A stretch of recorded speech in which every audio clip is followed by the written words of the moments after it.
guy who loves helping people to solve their business problems, the author of Take Your Shot, How to Grow Your Business, Attract More Clients, and Make More Money. Robin, Waite, how are you doing today? I was like, who am I to write a business book? Tens of thousands of business books out there, like, why me? Who's going to read my books? And he said, well, why not you? I've done it. I've made it myself. So there's a lot of common misconceptions that you see out there on social. How can I get funding to start my business? It's the wrong question. I don't know how I stumbled across it, but I found these laptops. You could turn the screen around and then turn it into a tablet. 20 years ago, his team are equally as lovely. He's not just a YouTuber in many respects. He's like a serious entrepreneur. His business does several $1 million a year. Like, everybody was super welcoming. So we ended up with 140 odd clients. My second daughter hadn't long arrived. It was a chance just to be dad for 3 months. And the back of that, I ended up selling the agency. And it's got me to a point now where I'm like, I absolutely love this. 100%, man. Like, I now literally get goosebumps. You have to want to grow a business more than you want to go out and see your friends.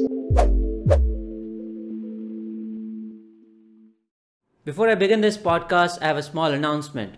For those who don't know me, I'm Akash. I make videos in the stock markets, marketing, and business. I also run a marketing business. On the announcement, I'm going to be more active on YouTube.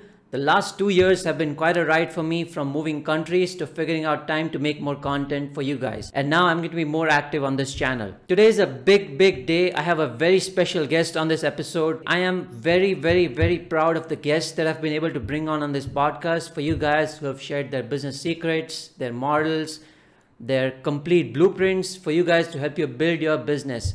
I have only one small request in return. Please subscribe to this channel, like the videos, comment, share the episodes with your friends and family who are in the process of trying to build their businesses. As the channel grows, the more guests that I'll be able to bring on. So please do me a favor, hit that subscribe button. Now back to the podcast. Today we're joined by one of the most prolific business coaches you'd find on the internet, a guy who loves helping people to solve their business problems, ran a very successful marketing agency, and the author of Take Your Shot, How to Grow Your Business, Attract More Clients, and Make More Money. Robin, Waite, how are you doing today?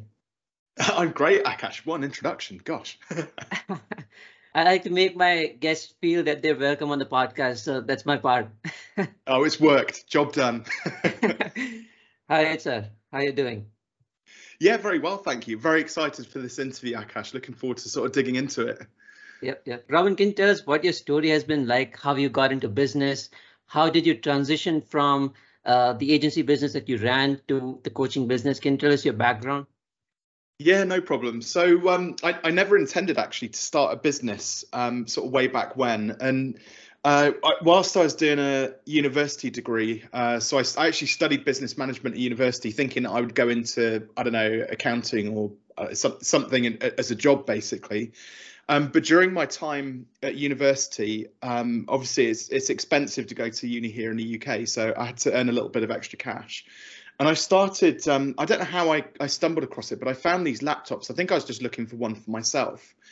But bearing in mind, this is 20 years ago. So these laptops, you could turn, they were Toshibas, you could turn the screen around and then turn it into a tablet 20 years ago, right? Wow. So they're amazing pieces of kit. And I found a site where I could buy them basically nearly new, but for about a tenth of the price of new, because like if a disk drive failed, they were modulus. You just take out a disk drive, plug in a new one, and it works. So it's fine.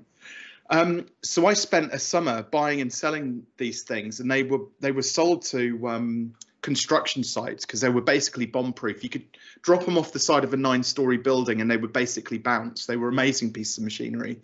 And I made quite a lot of money, actually. I did quite well off the back of that. But then all of a sudden the bubble burst and there must have been a few shipping containers full of these laptops arrived in the UK. And so the prices came tumbling down and it wasn't economical to keep on selling them. So I had to pivot. And at the time, a friend of mine was sort of building websites on the side for people and things like that. So he gave me a call whilst I was away on holiday. He gave me a call and said, "Oh, Rob, I'm doing this.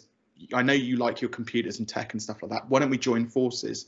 So in 2004, we set up my first sort of proper business, now no longer a side hustle, but doing web design and branding and various other sort of marketing activities. And it went really well, actually. We did best part of a decade. We gradually grew it as just a small local agency, but we grew it to about £250,000 a year turnover. We had a small team of about 3 or 4 slightly dysfunctional people, mostly because I was in charge of them. So, my business partner 10 years in had an epiphany. He was just like, I'm done with agency one. I'm fed up of like serving clients. So he quit the agency. And then I had to start thinking about, well, what's my future hold? What can I do? And I went on this mission of basically building up as much recurring revenue in the agency as I could in the subsequent 2 years, so that essentially it would have some kind of value if I wanted to sell it. Because we'd done lots of projects, we were getting money in, but it wasn't sustainable. We had to keep on selling and getting more projects. So I focused heavily with the websites, for example, on building out care plans, care packages for our clients, so that we would update their site, make sure it was nice and secure. We would do some SEO changes to it and various other things like that. And so we ended up with, about 140 odd clients who were signed up to these regular recurring payments. And off the back of that, and I also productized a couple of other bits of it, but off the back of that, I ended up selling the agency in 2016. Not for much, it was a modest sum. It gave me a bit of an opportunity to take some time out. My second daughter hadn't long arrived, so it was a chance just to be dad for 3 months and just enjoy a bit of space and not have to worry about managing people. And during that time, a few people got wind of the fact I built my agency and sold it, and they were like, oh, do you think you could help us do that with our businesses? So it started off as just doing bits of mentoring here or there. And then gradually, as things started to evolve and I got more clients on board and things like that, I had to give it some structure. So created a coaching program during that time, which then obviously became Fearless Business. And the idea behind that was I wanted to create something, because I only work with very small businesses now, micro businesses, coaches, consultants, freelancers, and quite often it's like the smallest little things which stop them from achieving their goals. Like going to a networking meeting in person to some people is like so scary. They just don't want to go and see people. They want to run an online business and never speak to anybody, right? It's just like, no, if you want to run a successful business, you've got to fear these little things in business ever so slightly less that stop you from achieving your goals. So it kind of evolved from a bit of casual mentoring into then a structured coaching program. It then became Fearless Business, which is now a group accelerator. We've had 700 businesses come through the program now. Our sole focus really is on, we do 3 things. So we do helping people to package up their offer so it's more valuable to their end customers. It's focused on, what is the dream outcome you deliver for your clients. We focus very heavily on pricing, making sure that the numbers stack up. I want to get people really comfortable charging a lot more than what they feel they're worth. And then the final part is then sales. So most people go into business and they've had, and this is me, back in 2004, no experience of sales. You kind of wing it. You kind of have conversations and people buy stuff, but there's no real structure to it. So we give people like a really solid structure to their sales conversations now. And it's great fun. Really love it. Yeah, that sounds like so many different takes. But I'll segue for a minute. I'm going to tell all the viewers that how I met Robin was through a website called Help Bank. Like coming back to the point of Fearless Business, I was struggling with a question from my business, marketing business. I dropped in a question. He was kind enough to write a whole paragraph, the answer, whatever that he wrote. He invited me that he would offer me a free consultation of 30 minutes. I took on, I asked him a lot of questions about business. And then he said that, hey, could you please take a screenshot of this and write a post thanking Help Bank, because that's how we met. I did that. Out of dumb luck, you wouldn't believe, the post went viral. It went bananas. I received about 3,500 impressions in a single day, and Simon Squibb, the founder of Help Bank, saw that post and he gifted me £250. Who would have thought? I didn't even know that there's a contest going on. Robin, I was just asking a question about my business. Robin offered for free. There was nothing that I didn't know Robin. Robin didn't know me, but he was kind enough to answer that question. And then here we are, we're recording the podcast. So Robin, people who are watching, Robin is good energy. You never know what this podcast leads you to. He might impact your luck in a different way. So keep watching. Robin, so many different takes on the story that you shared. Can you share, first of all, why did you get into business? Let's start with that. Why is the initial business that you had about laptops? Why did you choose that? Well, that the laptops was just something that by chance I bought one for myself for I think I paid something like £500 for it, and I'd been looking for that particular one for quite a long time, and I'd been scouring eBay and places like that, like online marketplaces. And again, bear in mind, this is 20 plus years ago, so eBay's quite new at that point. Yeah. But I've been scouring these online marketplaces to get it, and they were like £3, £4, £5,000. They were really expensive, but I wanted this one laptop. And I stumbled across this company that were basically taking the secondhand or the nearly new machines off of Fujitsu, replacing the parts and then selling them, but for like £500. So I just put two and two together. I was like, oh, buy it for 500, sell it for 5,000. There's a lot of profit to be made there.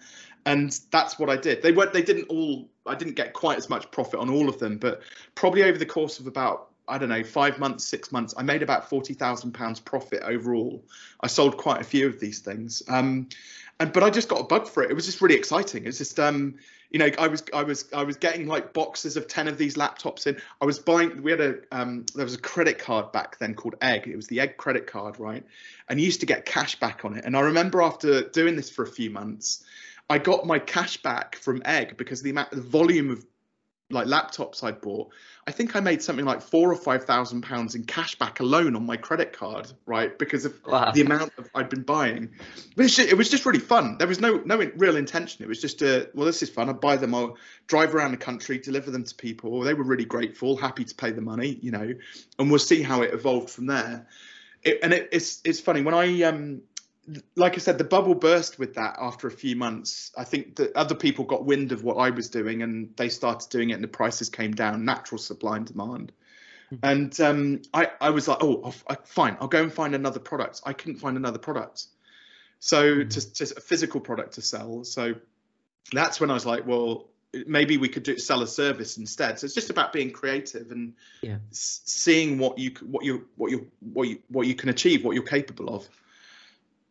And like talking about the creative that you said, that's part of this, like being an entrepreneur, you have to be creative. What are the skills do you think you acquired in that time period and then that allowed you to become get where you are today? What were those main skills that you thought like, hey, this is what led me to here? Well, I don't know if you can class this as a skill or not, Akash, but so you mentioned HelpBank, right? Yes. Which is a fantastic platform, but you can get a really good insight into people's mindset by the questions which they ask on there. Okay. Yeah. And one of the questions which crops up so often on that platform and in the startup community in general is, how can I get funding to start my business? Okay. Yeah. And it's the wrong question, because if your sole focus is on getting funding to start something, you're not going to do any of the other free things that you can do to start a business. Set up a website for free. You can set up social medias for free. You can register your business at a company's house in the UK for free. You can do all of these you could go to networking meetings. A lot of them are free. So you can do all of these different things completely for free to sell a product or service. And I have this innate ability to, when I'm presented with a challenge, not think, oh, I can only do that one thing, and if I can't do it, I can't do the thing. I see it and I'm like, well, if I can't do that, what can I do? So it's just asking a different question of yourself and finding a creative way to get started with something rather than sit there and go, I can't do it now. Yeah, even I've read the first rule of entrepreneurship is use what you got. Like that's the same thing. Like you don't have to get funding. Use what you have, whatever it is, that free resources that are available. If I wanted money now, Akash, if I wanted to make money, if I didn't have what I've got and I was starting from scratch, I've got lots of neighbors who live nearby. I'd go knock on their doors and say, oh, I noticed your lawn doesn't look very nice at the moment. Do you want me to, have you got a lawnmower? I'll mow your lawn for you. And I'd make some money. Oh, I noticed your windows are quite dirty. Give me a mop and a bucket and I'll clean your windows for you. I noticed your driveway's got some leaves on it. Give me a brush and I'll sweep it for you. It's just knock on 50 doors and go and get 50 no's. And I can. Most people don't have that. They don't do that because they're pride. They're too proud. Yeah. Like they think either the work is beneath them, Yeah. Or more importantly, like fear kicks in. They're afraid of rejection. Yeah. They're afraid of Right. like what people are going to think of them. Right. And if you can just get over that one hurdle, you've got Yeah. everything you need to just go and make some money. That's one of the most important skills, like sales, in terms of building a business. And yeah, I mean, I get it. Like that's how you build your communication skills. And most people don't do that out of fear, or like they have too much pride. Yeah. I mean, there's two things that you can possibly go wrong in business, right? There's only two things that can go wrong. Okay, and you balance this off with, like, you know, the plains of Africa where people have to walk for 5 miles to go and get water, you know, and they could get eaten by a crocodile or a hippo or something like that, right? There's real dangers out there in the real world, right? Yeah. But in business, in the business world, you can look a bit stupid. That's one thing that could go wrong, or you could lose some money. And actually, when we were brought onto this planet with no money, right, nothing. I mean, unless you have, like, you know, rich parents and a bit of a, you know, inheritance or whatever, but on the whole, most people are brought into this world with nothing, and we all start with nothing. So even if you lose a bit of money, well, you're back where you started, and it's recoverable. Talking about like, Robin, talk to me. How did you like? What was your decision making like when you started the agency business? How did you get the clients? How did you sell them? What were the offers that we were presenting at that time? Can you tell us more about that? Yeah, well, I mean, again, you have to remember this is like 2004, and you know that back in the day, you could print off some business cards. You could get a networking membership. We had something called BNI, Business Networking International. So you'd print your business cards off. You go to a BNI networking breakfast. You might have had a website back then, but you'd be fairly unique. So, you know, with those three assets, you could go and get clients, basically just pitch your services, especially as we were in the online space. So that was quite new and novel to people. And I think the marketplace, how people market themselves in 2023 has shifted like dramatically. You think back in 2004, I mean, Facebook wasn't even around then, for example. LinkedIn, Twitter, all these different social media platforms didn't exist. YouTube was rubbish because the internet, like, bandwidth just couldn't cope with big videos. So like YouTube was rubbish. So like now there has never been a better time to start a business because we've got access to this global marketplace. But on the flip side to that, it does cause problems because you know, there's 10 times the number of businesses registered today as there were when I started in 2004. So for every marketer, business coach, plumber, you name it, there's 10 times the number of them. So when there's more of them in a more highly competitive marketplace, with all of the internet, the noise of the internet, you can see that it's really hard for your message to kind of cut through. So so getting clients in the agency days was kind of relatively straightforward. We just got out there, went to networking meetings, met people, and we invited them for a consultation, a free consultation. Let's audit your website and see if it's any good. So we gave something of value, a little bit like the conversation we had as a result of Help Bank. It's just an invitation. Hey, do you want to chat? Let's talk about business for half an hour. And that's always been my predication. There's a lot of people who are like, don't give stuff away for free. And I'm like, no. I've always found the more I give for free, the more I give away, the more I get back. It's like it's a very virtuous like cycle. I kind of get paid as a byproduct of doing that initial bit of work well done, like doing a good job. So getting people into a consultation, having that irresistible offer, like some kind of an audit or a quiz or a questionnaire or a consultation, something that, you know, or a free book, or having a YouTube channel with 100 videos on it that educates people, having a podcast like your podcast here. This is a gift to everybody, you know, where they can learn and be educated, and through that build that sort of relationship up with you and want to take the next step. You know, and I see so many people like, yeah, we've got to be on social, right? Social media. But I see so many people turning themselves inside out, posting on social like a gazillion times a day. And it's breaking business owners because they're posting and putting all this effort out there and not getting the feedback back. They're not booking the clients or the calls. And this is where you have to understand the difference between two things: marketing activity and marketing assets. Okay. So marketing activity is all of that social stuff. It just happens. Like, people just do it. We see other people doing it. Oh, we think we must have to do all of that stuff. Now, I'm not suggesting you don't do it. I'm not suggesting that it's not relevant or the right thing to do. but you can spend days doing social and not get any results. Whereas actually, if you invest the time, the energy and the money into marketing assets. Now, marketing assets, they're like digital assets which sit out there in marketplaces, in Google search, on your website, wherever. And when somebody goes, oh, how do you market your business? And then Robin's book, Marketing Machine, pops up on Amazon, they're like, oh, I'll buy that because they're warm. They're looking for it. It's a warm search, right? So that books are a fantastic marketing asset, and Amazon does the job for you with marketing it because it's a marketplace for books. So it kind of makes sense, right? Same with podcasts. You build a podcast once, it takes time, energy, effort.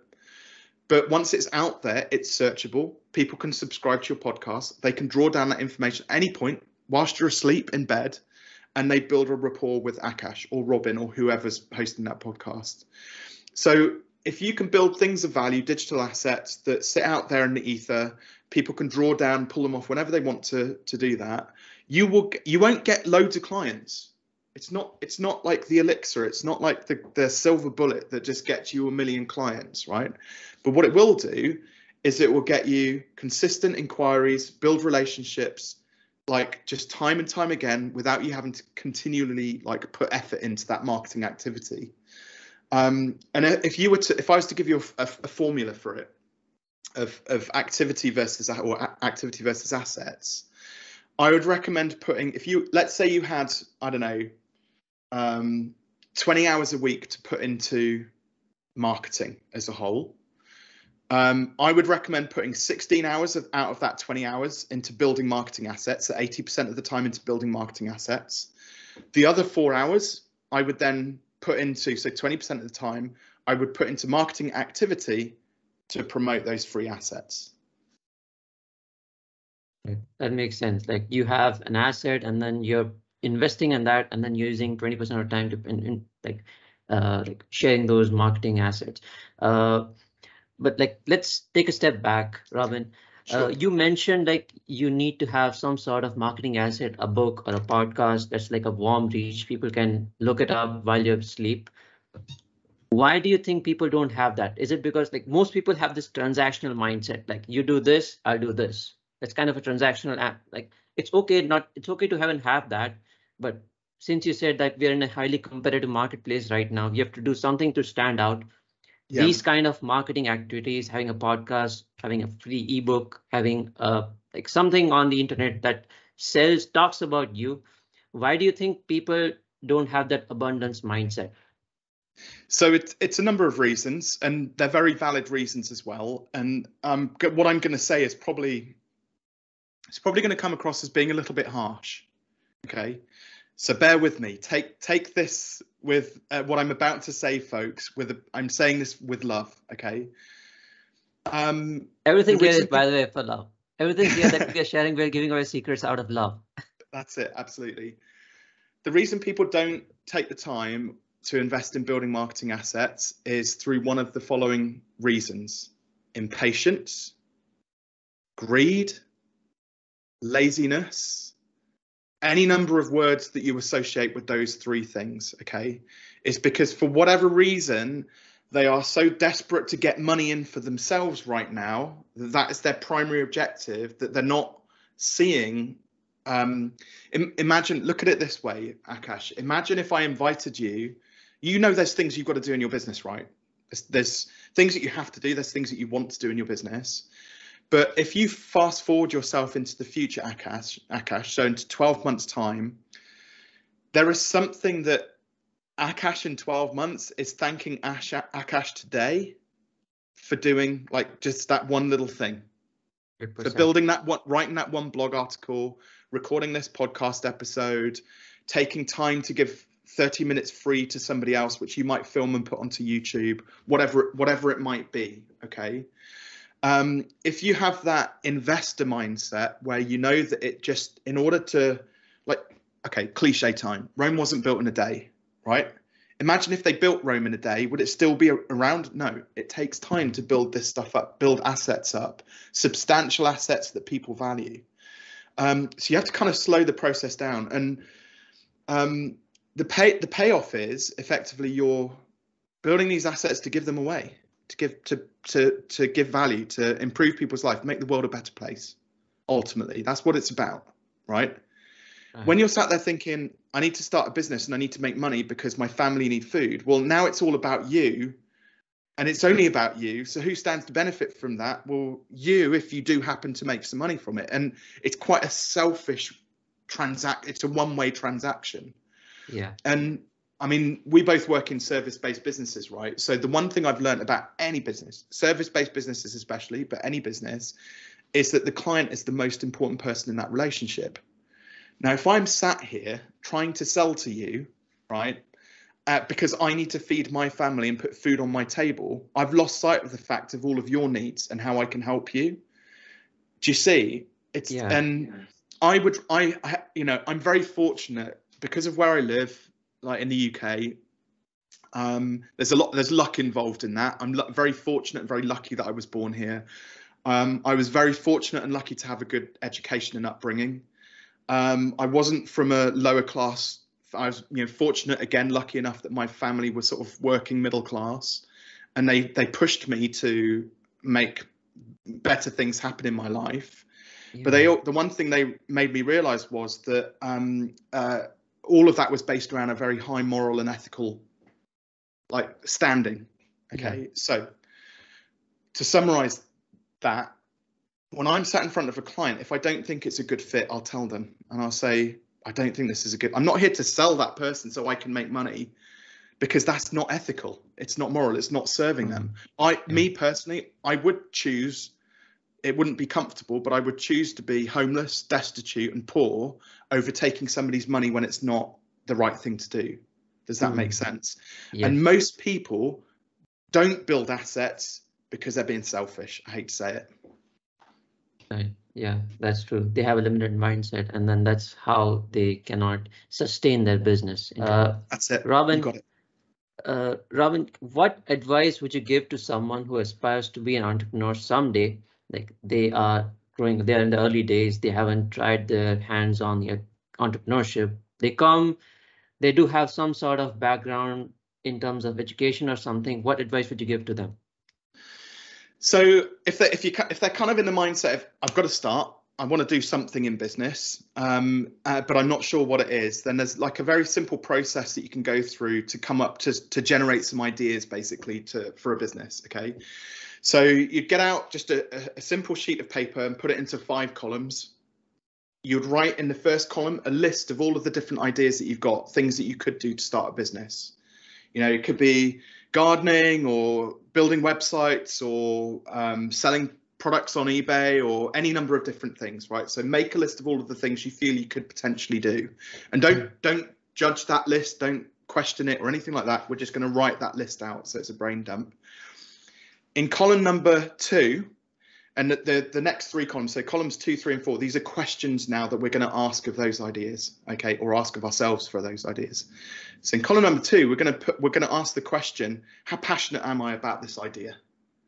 Because it could be you could do gardening, be like, actually, I really hate it. It's like a 2 out of 10. So we're going to grade each of these ideas on a scale of 1 to 10, right? So got the idea, how passionate am I about this idea? Websites, well, I love coding, so that's like a 10 out of 10, right? So pop that down. The next column, column number 3, we then ask the question, can I deliver great results for my customers? And we grade that on a scale of 1 to 10. So it might be, well, I can build websites, but are they actually going to be any good for the clients? Maybe that's like a 6 out of 10. The gardening, I don't like it, but actually I'm really good at it. I'm really quite talented at gardening. So that's a 10 out of 10. So then we grade it on the results we can deliver. And then column number 4, so the third criteria, column number 4, we then ask the final question, can my customers afford to pay me what I'm worth for this? Yeah, it's not about me and my value system, because if my value system, my money system's broken and I struggle my confidence is low, I'm not sure how much I'm worth, or I've come from a place of maybe a poorer background or whatever, we put ourselves in the shoes of the client. Can they afford to work with us? Okay. And it might be, well, yeah, the gardening client's like 10 out of 10, because I'm I'm going to be sort of middling in terms of my price point. They can afford to buy X number of hours. I reckon I could do a great job. Don't really enjoy it that much. So we're starting to get a picture of each idea about how good they are, how good we are, whether it's a good fit, whether we can make money from it. And then in the fifth column, we then just add those up, the totals.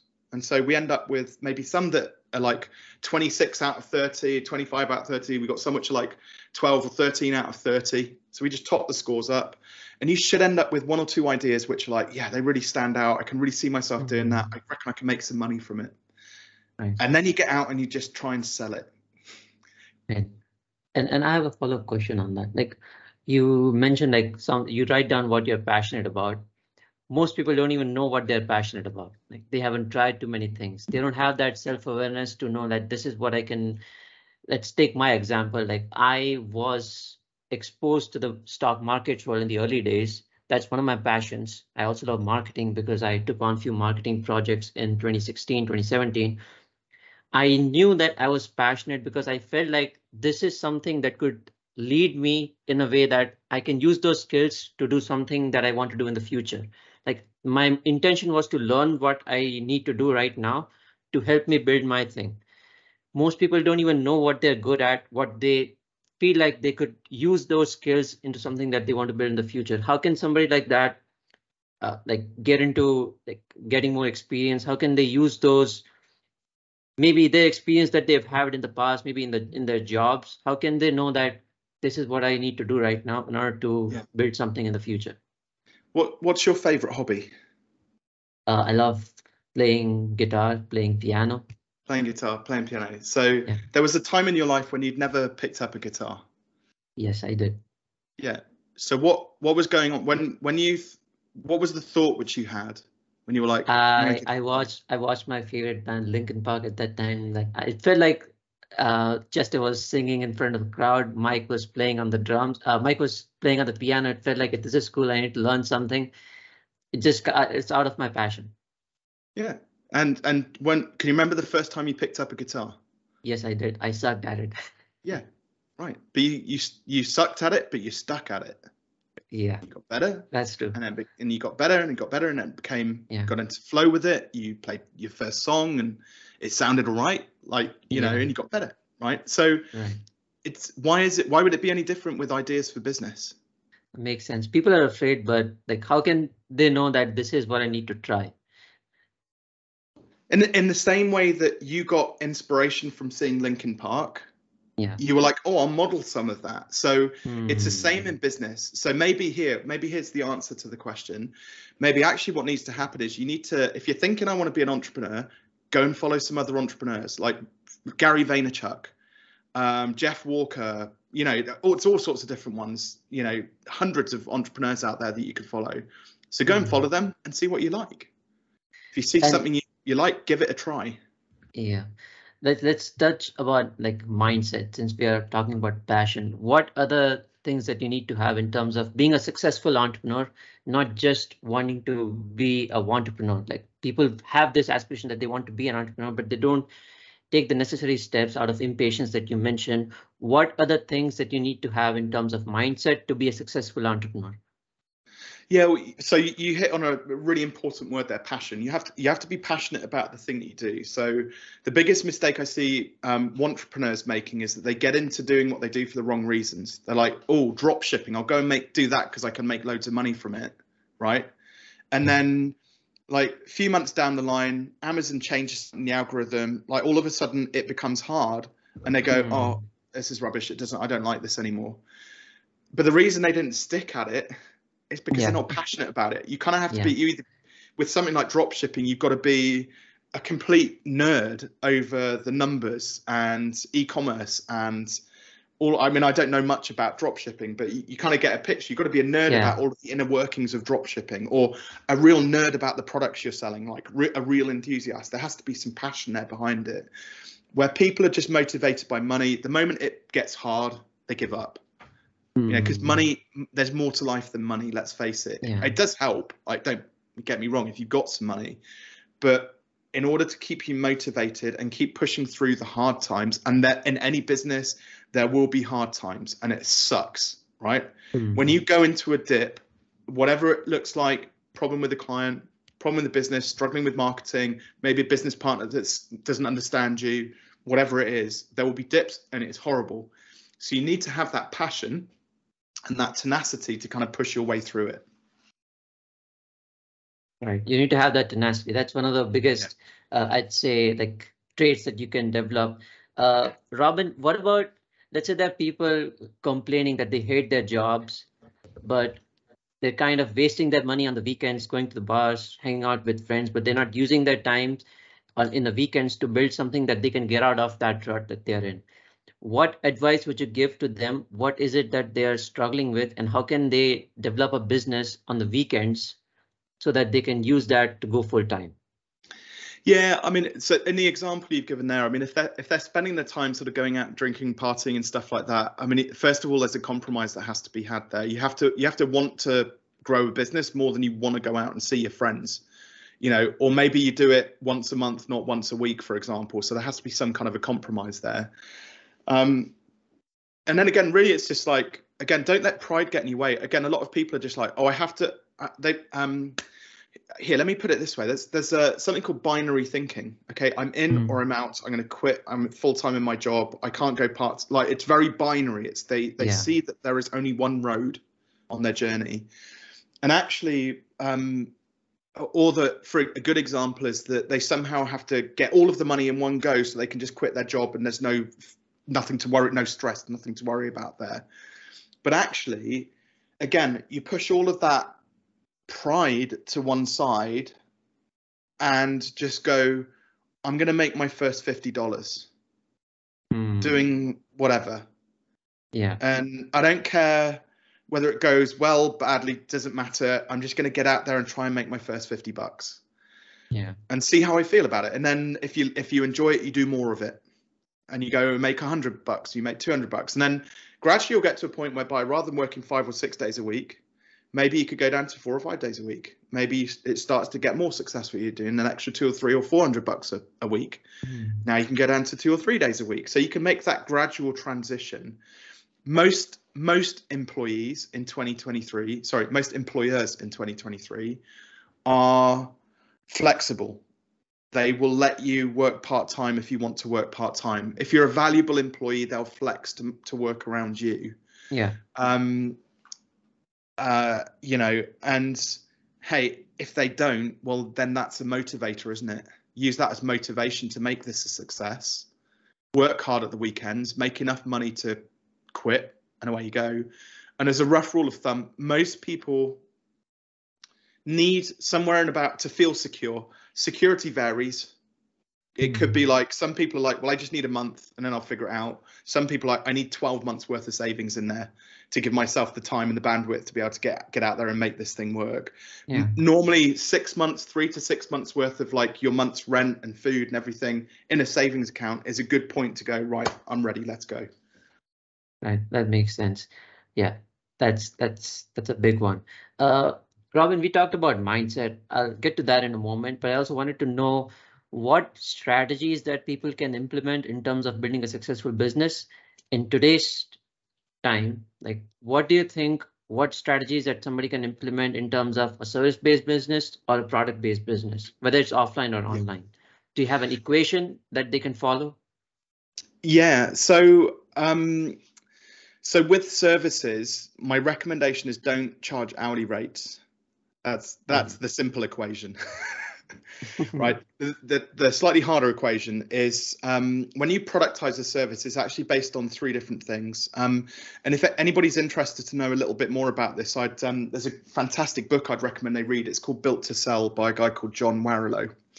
Absolutely fantastic book. And in it, the 3 things which he talks about when you take a service and turn it into a package is that the first thing is you need to be able to define what is the dream outcome for the client.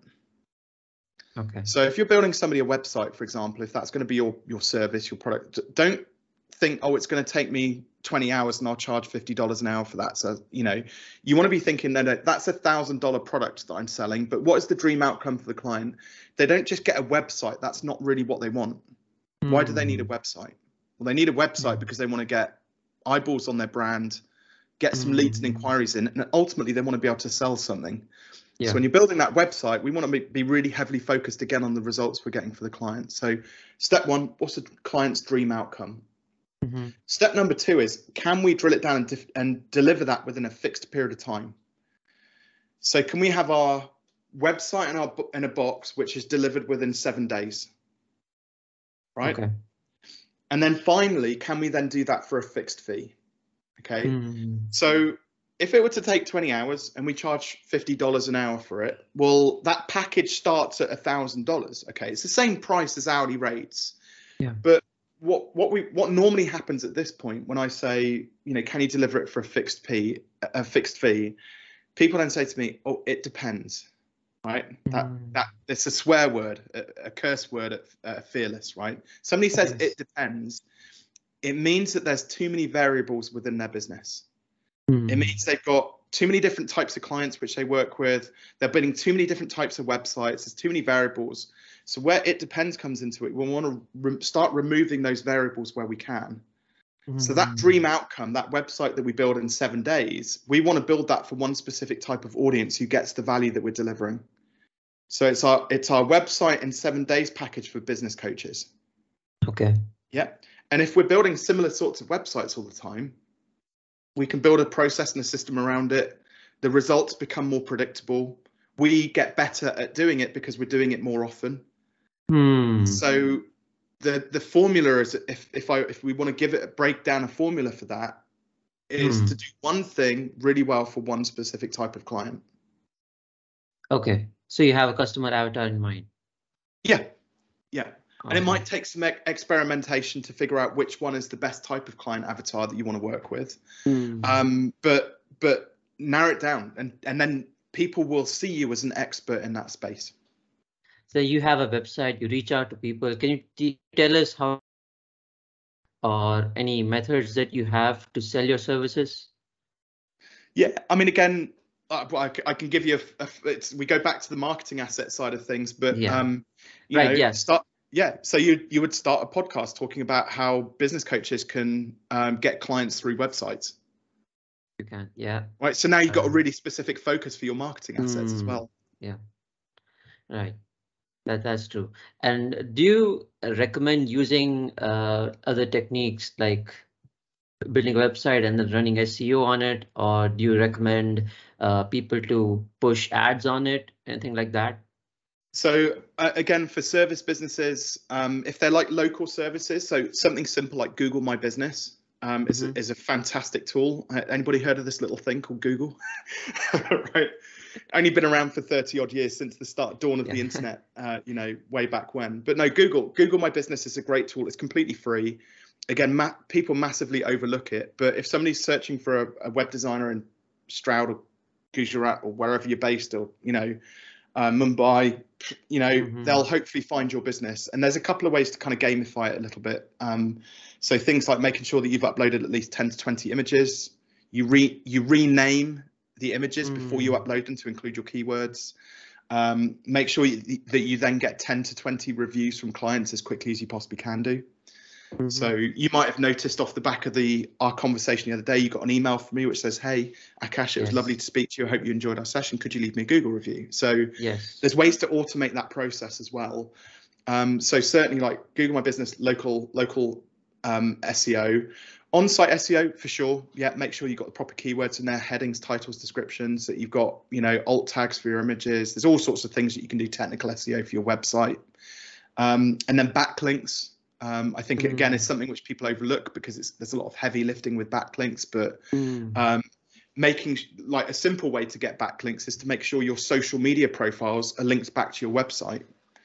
So immediately, if you're on LinkedIn, Twitter, Facebook, Instagram, TikTok, well, there's 5 free backlinks done, and Google My Business 6. Awesome. There we go. So you can start to, and what this is doing, and people don't understand like why we do this necessarily. They think it's because it's, hopefully going to create leads for their business. But actually all we're doing is you need to look at it slightly differently. We're trying to send signals to Google that we have this big presence, this profile, these marketing assets out there again, that are all interlinked. And if we have more of those than our competitors, there's a better chance of us being found. Yeah, that's true. Yeah.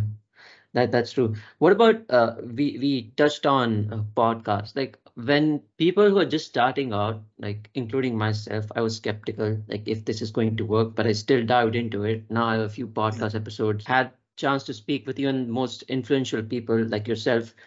What about people who are in a mindset that they don't believe in themselves, they don't have enough courage to put themselves out, they don't know how to like they know how to record videos, but they're too worried about making it fancy, they're worried about getting equipment, they're worried about what are people going to say about them. They even don't know how to distribute content, how to chop it up and then sell on social media. Like you have to write a copy on each of them. Like it takes work to sell all of it. Yeah. What would you say, what should be their content strategy? What should be their mindset in terms of getting out there first of all, and then doing all the activities that you need to do in order to build a business? Yeah, well, so a good example of this is when I wrote my first book, so the red one you can see there, Online Business Startup. I was like, who am I to write a business book? Like, there's already tens of thousands of business books out there. Like, why me? Who's going to read my book, right? And I remember the person, my mentor, who kind of took me through the writing process, and he said, "Well, why not you? Like, you have experience because you've been running businesses at that point for 10 years. It's your spin on it. When you go and speak, people listen to you because you have insights that you can share. You have value to bring to the world. So why not you?" And often people can't find reasons why not them. It's harder to find them, right? And what was interesting was when I finally sat down to read that book. Originally, it was going to be quite a technical book about like why websites fail. That's what the working title for it was. But I had this thing at the back of my mind. I was like, but there's a load of business stuff that I wish I'd known like 10 years ago that nobody told me. I think I'd like to put that in a book, but it's about websites. And my mentor was just like, well, put it in there. And originally it was just going to be one chapter. And he said, if you want to evolve it, you just write another book and you do the business stuff later. That's fine. It ended up being 10 chapters in the book. So that whereas online business startup, it was the business bit that I wrote 10 chapters at the start. And I always say it wasn't until I started, I didn't write the book. The book actually wrote me. The book defined me. And so all of these reasons why somebody's like talking themselves out of doing a podcast or writing a book or whatever their media is going to be, doing TikToks, doesn't matter. Are all of the exact reasons why they should do it to find out exactly who they are. Right. So this is about finding your passion, being more self-aware, like get out of your comfort zone and put yourself out there if you want to build a business. You're not going to have it like nobody's going to come and build it for you. My first YouTube videos, Akash, awful. Awful. I watched them back and I cringe. I'm like, oh my goodness, was that me? You know, my first podcast interviews, I was like, God, does this guy even know what he's talking about? Right? You have to start somewhere. In anything, right? And the beautiful thing about it is like with a podcast, you can get out your mobile phone, you can download a very simple app. It's called Anchor.fm, and you can hit record. You don't need any fancy equipment. You don't need to film it. You don't need lights or a camera or anything like that, or a fancy microphone. You just need your phone and the Anchor.fm app, hit record. And then if you play it back and you think, God, that was awful, you just hit delete. And the good thing is nobody knows that you ever did that, right? It's okay. Yeah. I remember my first podcast that I did. It was an Instagram live that I did with a guy called Avi Arya. He's also a digital marketer. I was shit nervous. I was kind of like shivering. I had little anxiety here and there. Like, what do I do? What do I ask? Am I supposed to say this? Am I supposed to say that? But it worked out fine. Now I feel like, okay, this is not that difficult. Yeah, that's it. And then you just get better. And then the nice thing is like, there's a fine line between where nerves then transfer across into arrogance. Okay. And I remember I went, and I know when that happened as well. I got booked. So I'd done dozens of podcast interviews and speaking engagements and things like that. And about 4.5 years ago, I got booked to speak at a conference for the in the UK called for the Chartered Institute of Management Accountants. Right. So it was quite a serious organisation. And I went in there, I'd crossed the line into arrogance, and I kicked myself afterwards. I just thought I'm a brilliant speaker. I've done tons of podcasts. I don't need to do any prep. So I went in there, and I made one cardinal error. I didn't research the audience. There's a big difference between a chartered accountant, chartered management accountant, and a normal accountant. Okay. And I did a little 10-minute keynote, and I said something which triggered about a dozen of the SEMA members to come up to me afterwards and say, you don't know what you're talking about. You don't know what the difference is between a chartered management accountant and an accountant. They were right. I didn't. And it was arrogance which caused that. And I made a promise to myself afterwards that I would never let that happen again. I want to be on the side. If I'm going to be on anywhere near the fence, it's on the side of nerves and a little bit of worry, because it means that you prepare properly, that you I have like a warm-up routine. You wouldn't have seen it, but I have a warm-up routine before I go live on any podcasts or talks or anything like that, just to get myself in the right mindset and prepared, because I owe it to your audience to show up with the right mindset, you know. So the nerves, the anxiety is actually a good thing, and I think if more people harnessed that and saw it as being a good thing and pushed through it, again, push through the fear and do it anyway, they'll have a much more enjoyable experience. And it's got me to a point now where I'm like, I absolutely love this. 100%, man. Like, I now literally get goosebumps whenever I start a podcast. So that point when I was anxious of doing podcasts, I did that, and now I get goosebumps because I know that I'm passionate about having a guest on, or even like emailing somebody 3 months prior to the podcast, following up with them, doing a lot of research to even get the people that I want to come on my podcast, and then doing all the effort that it takes. So that's how I discovered like this is what I want to do. People should do that, should at least give it a try, so that they know that this is what they want, even if it goes like total haywire. Well, and Akash, let me ask you a question. What results have you got or had as a result of just getting started and recording the podcasts? I've had a chance to meet a lot of successful people. A lot. So you've met some great people. I got a lot of business opportunities. I kind of also had offers in terms of people wanting to manage their funds. Also, a different conversation. I've said no, but all the opportunities have come through this. Yeah, and probably one thing which you haven't said there as well is, of all the people who have been listening, you've also been enabling and helping and inspiring them to take action in some way, shape or form as well. Yes. Right? Yes, I have. So anybody who was listening to this thinking, I'd love to start a podcast or write a blog or go out and speak or start a business, you've got to, rather than getting, like, if you get inside yourself in your own head and start feeling the fear and you don't do anything, there's all these people out here who you're letting down, right? There's all these people out here who are waiting to hear your message, whatever it is, because you have your tribe, your people who want to hear from you.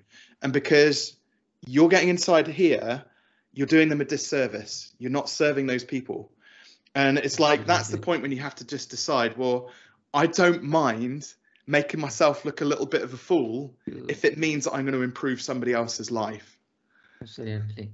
That's what I push, man. I mean, I don't want to let people down, and I don't want to regret doing something that I love. Yeah. 100%. And quick question, Robin. We talked about business, we talked about strategies, we talked about mindset. One thing that I wanted to touch upon also was that, because of social media, because of a lot of hustle porn that we have seen, Instagram, other platforms have glorified entrepreneurship because they put up a picture that this is what your lifestyle is going to be like, but they don't talk about these are the steps that need to take. These are the ups and downs that you'll face. You might even lose your mind in terms of figuring out what you want to do. You wouldn't know where that leads you because uncertainty leads you in that point. What advice would you give to them? Because I'll give you an example. I come from capital markets and I see all these experts who call themselves traders that you do this, you implement this strategy, you'll get to make a lot of money, you get to live off a yacht after a few years, blah, blah, blah. They sell all these bullshit stories. But if I think to myself, if these guys know what it takes to actually build a successful portfolio, a successful strategy, and know even the most successful strategies fail in the market behavior at different down cycles, they wouldn't want to get into the stock market. They wouldn't want to get into the business. The same thing. What advice would you give to them for people who are falling for those traps, trying to follow all these people? They're not looking at the real picture. They're staying in denial. Fingers crossed. They're living by thinking that if I do this, this is going to work out. What would you tell to them? I think there's two things. One, you need to question the motivation of those people who are posting all of that stuff in the first place. Because quite frankly, if I was making, I don't know, $10 million a year on the stock market, while I personally probably wouldn't change, I'd still be giving away free business coaching calls and being on Help Bank and doing the stuff that I do because I love it. I'm passionate about it. But I wouldn't be posting about all that stuff on social. Yeah. I'd just be busy enjoying my life doing the stuff that I want to do. I wouldn't have any need to sell courses or things like that. So you see all these people and they're like showing all of this exotic lifestyle that they've got, but they're hawking like a $29 course. You've got to ask yourself why. The other thing is like, if it looks too good to be true, it more often is. And what I've discovered is that the best money I've ever earned is under my own steam. I've done it. I've made it myself. I found a way to build a sustainable recurring revenue for my businesses that supports my lifestyle, that isn't built on all glory and Lamborghinis and yachts and stuff like that. It's just I don't hustle for my money. I don't have to work hard for my money. So there's a lot of common misconceptions that you see out there on social and things like that. And again, to the second point to this is, so that's the person posting it.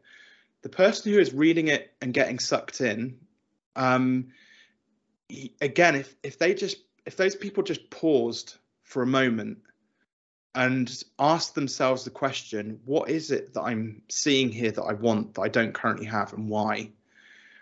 They might find some slightly different answers. It might be that, yeah, their circumstances aren't great. Maybe the bank account is at zero and they're not sure what their next move is going to be. Maybe they're not sure how to pay their rent or put food on their family's table or things like that. But is that a good reason to invest in these things? No, because it's from a place of scarcity, from a place of desperation. It's a get rich quick scheme. Exactly. When you actually start to break all of those schemes down, that's basically what it comes down to. Fine, if you've got the ethics and morals, or lack of ethics and morals, I should say, and you want to buy into that, go for it. But don't complain when it all goes wrong.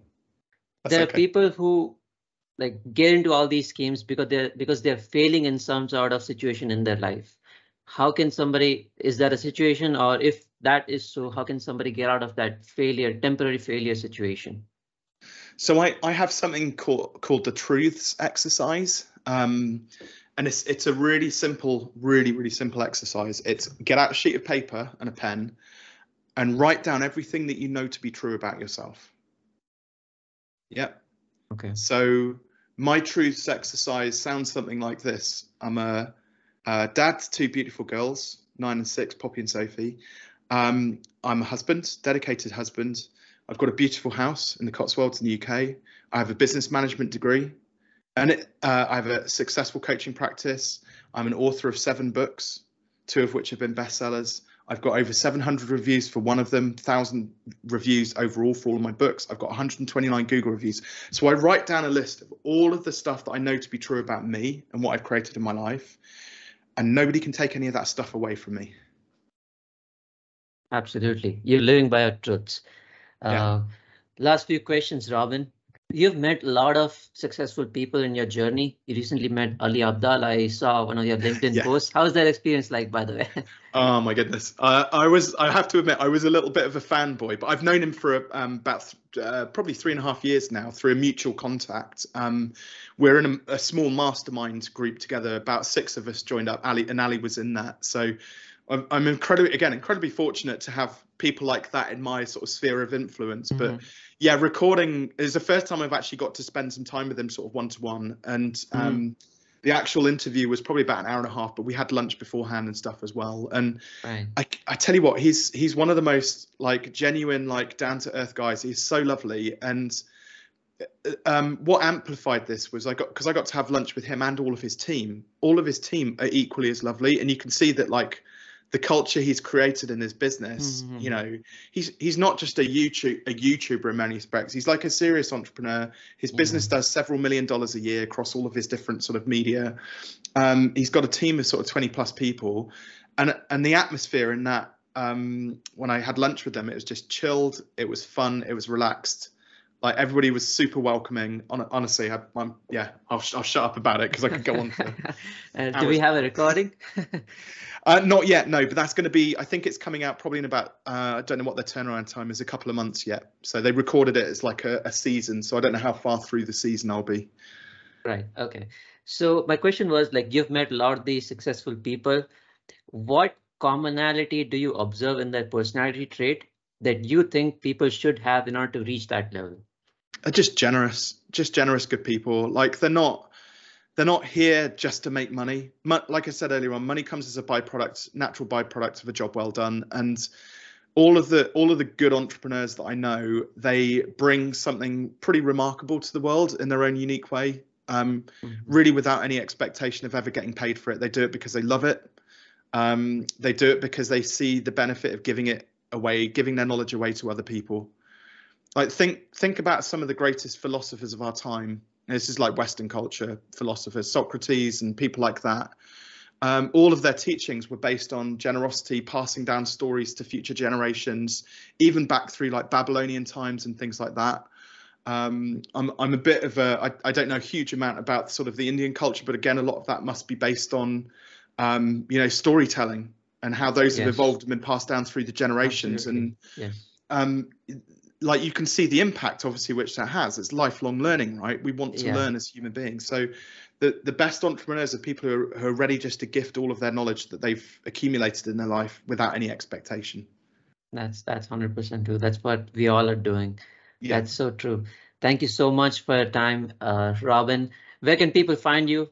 By the way, anybody who's looking to scale their businesses, please hire Robin. I can vouch for it. He's an amazing business coach. He's helped me as well. Where can people find you, Robin? Please let them know your handle, your website. Yeah, no problem. So, well, probably the best bet is LinkedIn. So just go and search for Robin Waite with an E on the end of it, Waite, W-A-I-T-E, on LinkedIn. Please connect with me. Please ask me questions through there. Also, I was a shameless promotion for the book, Take Your Shot. Absolutely. So can you grab it? Sorry. Oh, yeah. Can you grab it so that people can read it? Awesome. So Take Your Shot. So Amazon, if you want to help me out, you know, I don't make much money off the Amazon book sales, but that's a good way just to get it up the rankings on Amazon and more people find it that way. I've got a few signed copies, which I'm happy to offer your readers as well. If they're interested. So they can apply for a signed copy through fearless.biz/TYS for Take Your Shot. So we'll make sure we include that, and I'll sign it and post it out myself personally. It's funny, whenever I give away free books, everybody's like, you don't seriously sign it and post it yourself, do you? And I'm like, yeah, every book I send out, I do. And all I ask there again is if you want to make a contribution towards postage, it's helpful. If not, don't worry, I'll send a book anywhere in the world except South Africa. And the reason for that is in South Africa, everything I've sent has either been returned about a year later or stolen. So, but they can have the PDF though. I'll send everybody the PDF. Yeah, I'll also include the PDF link in the description. Thank you so much, Robin. You're an amazing person. You're wonderful. You're very kind. It's such an honor to have you here. Please reach out to Robin, guys. It was an absolute blast to have him. Thank you, Robin. Thank you for your time. Thank you. I appreciate it. Thank you for inviting me on.